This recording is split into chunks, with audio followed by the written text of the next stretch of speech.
Whenever people make a list of great American writers, there are always two names that never appear. And those are the explorers Lewis and Clark. And this is a real shame because Lewis and Clark wrote some of the greatest stories that have ever appeared in the English language.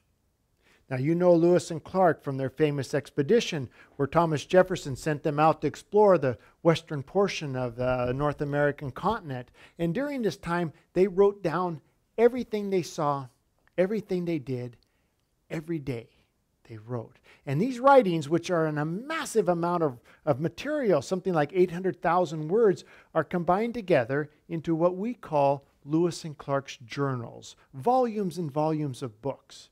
Now, if you've ever had a chance to pick up their journals, you'll notice that most of the writing is scientific in nature, dealing with botany and zoology and the earth sciences.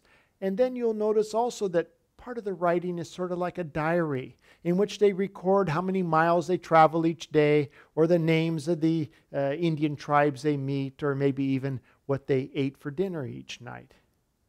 However, in between this science and this diary are stories, amazing stories. Now, these are just situations and encounters and accidents that happen to Lewis and Clark on a daily basis that they write down in their rather minimalist and stoic way.